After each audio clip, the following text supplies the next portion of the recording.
Welcome and thank you for joining us on Birth Mother Matters in Adoption with Kelly Rourke-Scary and me, Ron Rains, where we delve into the issues of adoption from every angle of the adoption triad. Do what's best for your kid and for yourself, because if you can't take care of yourself, you're definitely not going to be able to take care of that kid, and that's not fair. And I know that my daughter will be well taken care of with them. Don't have an abortion. Give this child a chance. All I could think about was needing to save my son.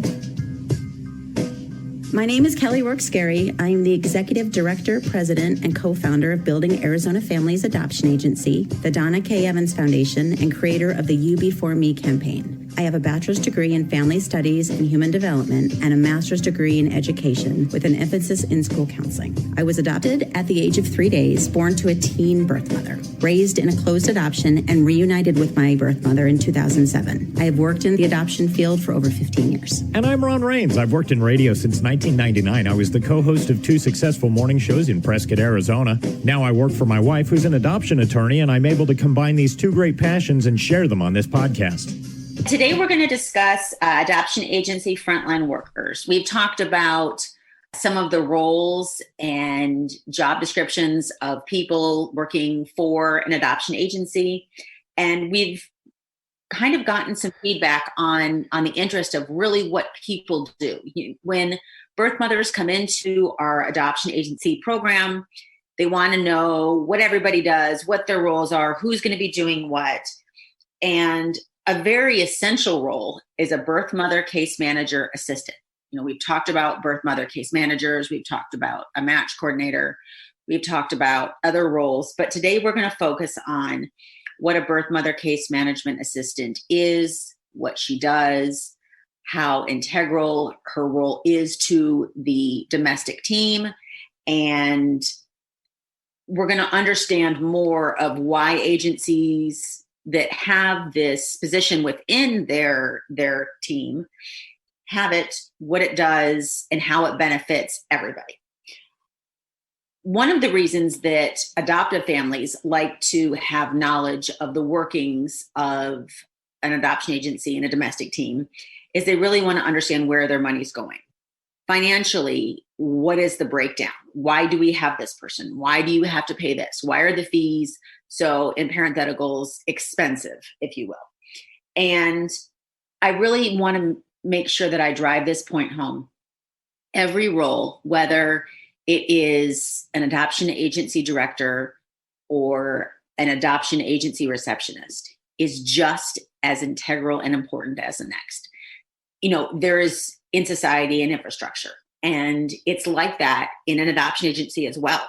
You have to have a strong, firm base in order to have a stable working program. And a birth mother case manager assistant is somebody that we depend on and need to keep our program running smoothly. So there's no way our team can be successful without all of our team members. So a birth mother case manager assistant, very long title, by the way, we call them BMCM assistants, is really a support role for a birth mother case manager. So they do everything from birth mother intakes, assisting with the birth mother housing during her pregnancy, assisting with distribution of her weekly finances, arranging and providing transportation for medical appointments. They help with the food pantry, everything from ordering to stocking to building to dispersing the food boxes.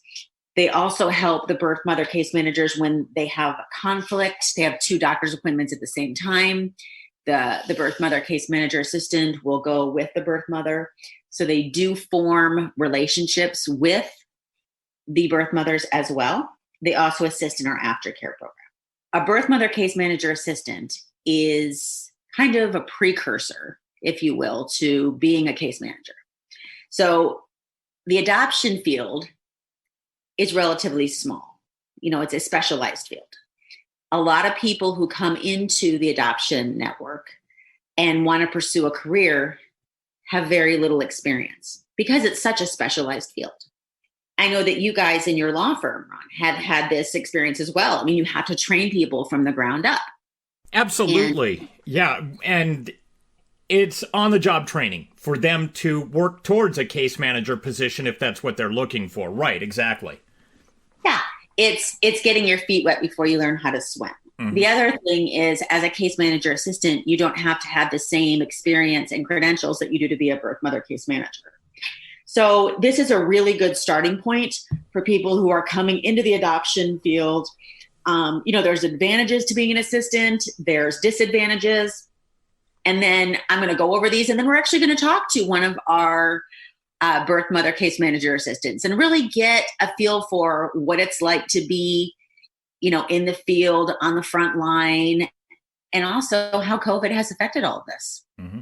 Being a birth mother case manager assistant, the advantages that I see as a director are you have a set schedule. So you work 9 to 5, Monday through Friday, or if you're part-time, you still have a set schedule. You don't have to work after hours. You're not on call. You have relationships with a lot of birth mothers, and they're not deep relationships because those are preserved for the case managers, but you still get to know a lot of them and a lot of their personalities. You don't have to have a ton of experience in the adoption world. Some of them have relatively none in the adoption sector, and you get to learn adoption from the ground up. It's really almost adoption grunt work. And I hate to say that because that sounds like demeaning, and it's not at all. You're in the trenches. Right. But I think like you said earlier, it is getting your feet wet and making sure that this is the direction you want to go with your career, for instance. And you get to see the actual case managers who give up 24 hours of their day for, these calls at 3:00 in the morning that they don't have to deal with, but they can go, okay, yeah, I can do that. And it gets their feet wet. That's all. Yeah. Yeah. And they learn so much.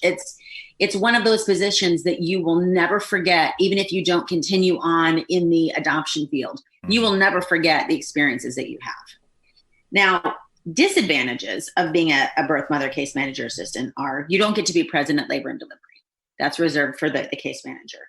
You don't really get to form deep relationships with the birth mothers. Again, that is primarily for the birth mother case managers. And you don't always get to follow the case all the way through, which is kind of hard. I mean, you can go back and review the notes and talk with the birth mother case manager and check in on her and see how she's doing, but you don't get the glory of being there at those moments, when the baby's born, when the adoptive family meets the baby, when the birth mother meets the adoptive family for the first time. Like those are the fireworks in adoption.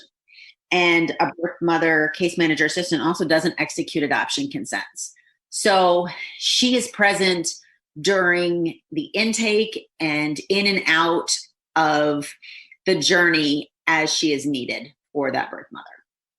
It's one of those situations where you look at her position and realize it's important, and she does play a role, and it's a role that is very much needed. Right now we have 3 birth mother case manager assistants on our domestic team alone. And our domestic team right now consists of about 20 to 21 people. And that's just our team. That's not the whole agency. That's just the team. So that kind of gives you a perspective of where they fall into in terms of numbers. So let's go ahead and speak with Amber and see what she has to say. Amber, how long have you been with us? I have been with Building Arizona Families it'll be 2 years in October. Time flies. Yeah, it does. It feels like forever, but yet it doesn't. Fair enough. So why don't you start off and tell us a little bit about what you do, and then Ron and I have some questions to kind of explain to our listeners a little bit more about your role, what you do, and what you think of working in the adoption world. Sure. So I am a case aide or case manager, birth mom case manager assistant. I primarily lately I've primarily been doing intakes. So I do the birth mother intakes with them when they first come in. And then I kind of explain it as I'm just an assistant to the case manager. So I back them up. If they need help with something, they can come to me and ask me, and I'll help them with anything that they may need backup with. I also take care of stuff at the office, like our food pantry and aftercare bags, inventory of stuff basically that we need for our birth mothers. When you got into this, was there anything that kind of shocked you or surprised you about the industry, or? I think adoption shocks a lot of people because until you're in it, even our birth mothers come in sometimes for their intakes and we'll be talking and they'll be asking you questions and they're like, oh my gosh, I didn't know that. Mm-hmm. Wow, I didn't know that. And I'm like, it's not what it is on TV. What you see on TV is not really the way that it works.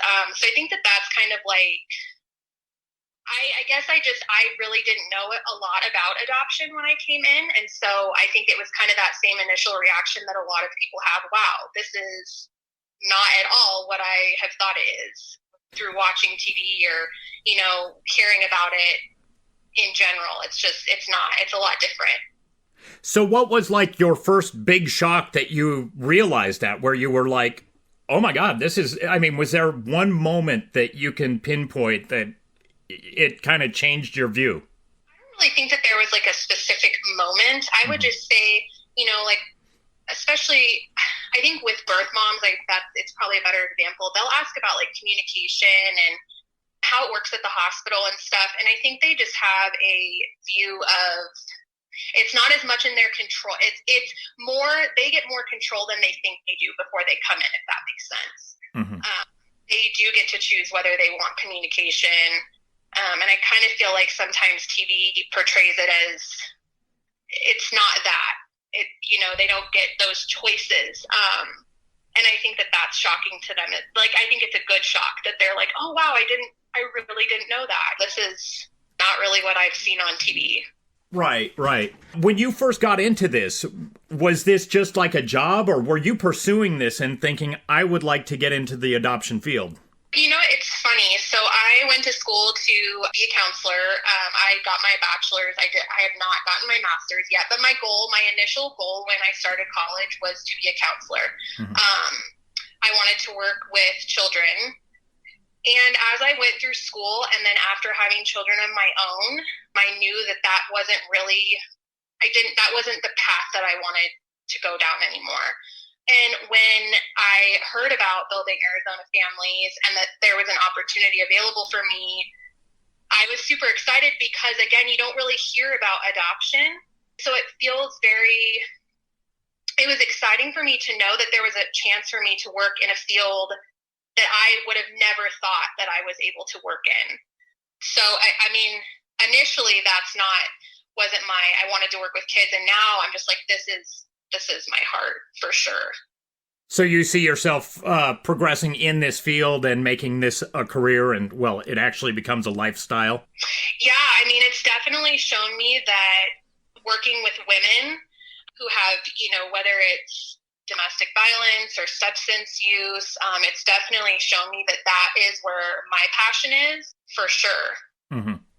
Amber, I know that you and I have talked at length about, you've been with us for, like you said, almost 2 years, and I've been begging you to continue to, you're laughing because you know where I'm going with this, to work more and more. Are you ever going to consider becoming a case manager?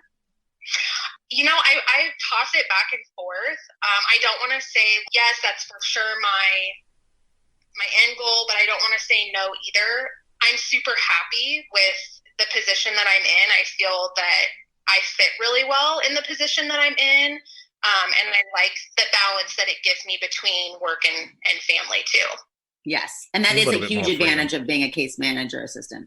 That's a huge advantage. I will say that. It is. Yeah.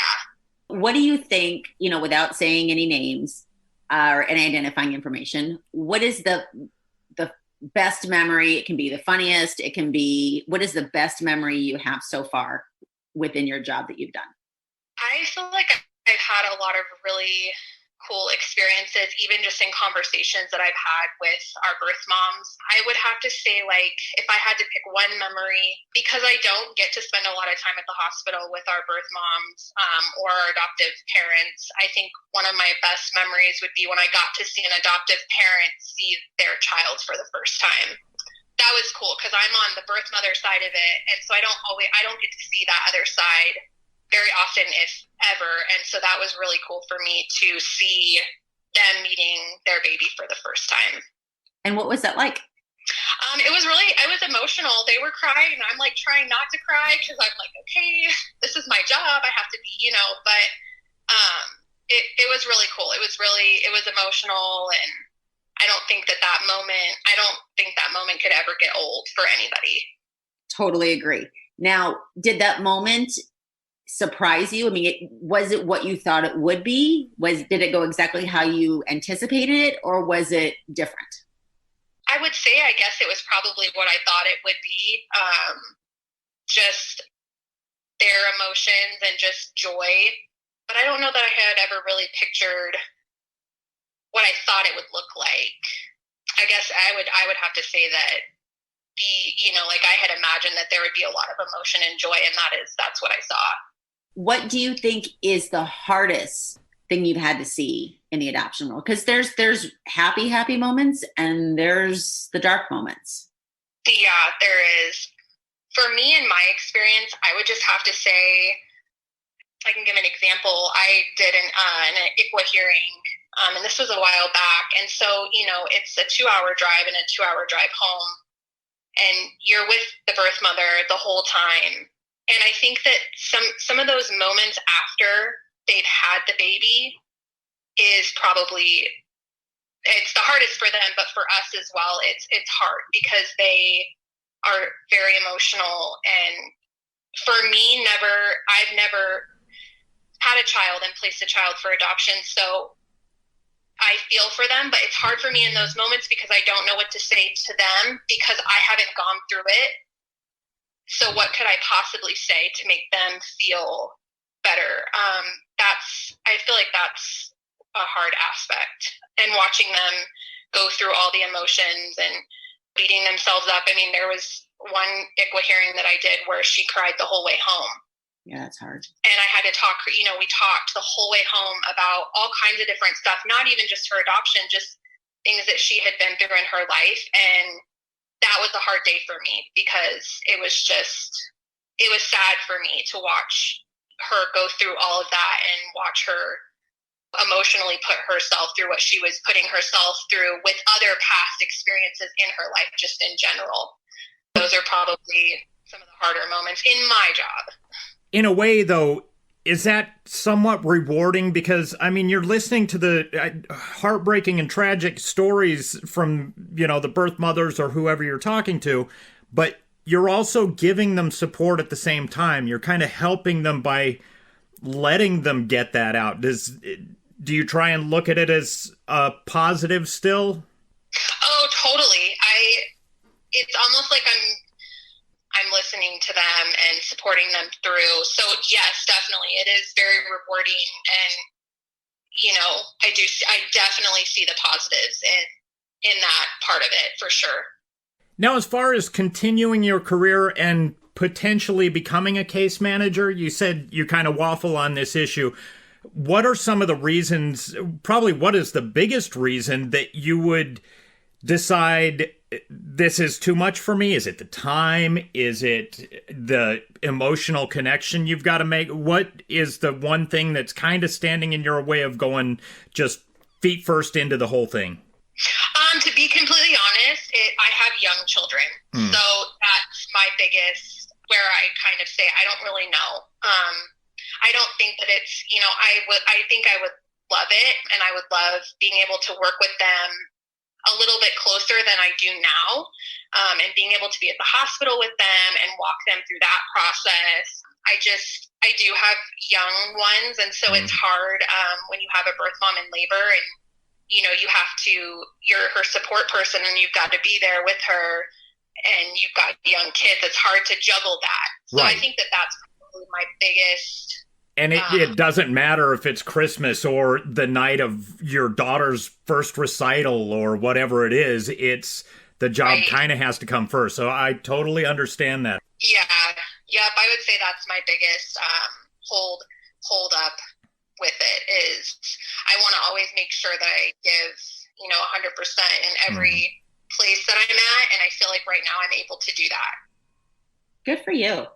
I respect you, your limitations. That's amazing. And so if somebody was interested in becoming a case manager assistant, what would you tell them? I would tell them that I think that if someone's able to have an opportunity like this, being a birth mom case manager assistant, that they should take it if they want to do social work. It's a really good starting point, and it also does show you, like, is this something that you can do? It's not for everybody. And, you know, do you want to be a birth mom case manager? And you can actually see it beforehand, and you can learn too, so you are confident in what you're doing. Yeah, I would say you're right. You know, as a case manager assistant, one of the advantages you have if you are early on in a social work career is you do deal with a myriad of issues, from domestic violence to homelessness to mental illness to drug use.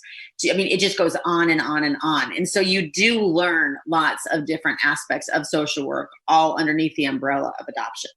So I do think that's very powerful. I think it's a really good starting point for anyone. And honestly, I mean, I would say you should start as a case manager assistant before you're a case manager, depending on your experience, obviously. But I just think it's a really good place to start with, you know, the work that we do. All right. Well, I really appreciate you speaking with us. Thanks for having me. All right. Thank you. And have a great rest of your day. You too. You know, Ron, I have to say, in working alongside Amber, and I can't believe it's almost been 2 years. I mean, time flies. You know, she has brought so much light and joy to not only our birth mothers, but our domestic team as well. Everything from her disposition to her insight to her levels of empathy are just unparalleled. We are so lucky to have her. And I'm speaking on behalf of our team and our birth mothers. One last thing before we close is I wanted to clarify for listeners that have just joined us recently and haven't listened to the previous podcast. When she's referring to an ICWA hearing, what that is an Indian Child Welfare Act hearing that is held up in Flagstaff, Arizona, that women who are Native American or have a Native American child attend after the birth of their child. So I just wanted to clarify what that was so that people aren't thinking, what on earth is she referring to? When we are doing these podcasts where we're kind of zoning in on one of the roles in adoption, I think it's important to remember that every role is significant, and going in and really examining what each person does hopefully will help put things in perspective when we're explaining adoption as a whole and how an agency functions. Thank you for joining us on Birth Mother Matters in Adoption. If you're listening and you're dealing with an unplanned pregnancy and want more information about adoption, Building Arizona Families is a local Arizona adoption agency and available 24/7 by phone or text at 623-695-4112. That's 623-695-4112. We can make an immediate appointment with you to get started on creating an Arizona adoption plan or just get you more information. You can also find out more information about Building Arizona Families on their website at azpregnancyhelp.com. Thanks also go out to Grapes for allowing us to use their song I Don't Know as our theme song. Birth Mother Matters in Adoption was written and produced by Kelly Rourke Scary and edited by me. Please rate and review this podcast wherever you're listening to us. We'd really appreciate it. We also now have a website at birthmothermatterspodcast.com. Tune in next time on Birth Mother Matters in Adoption. For Kelly Rourke Scary, I'm Ron Rains.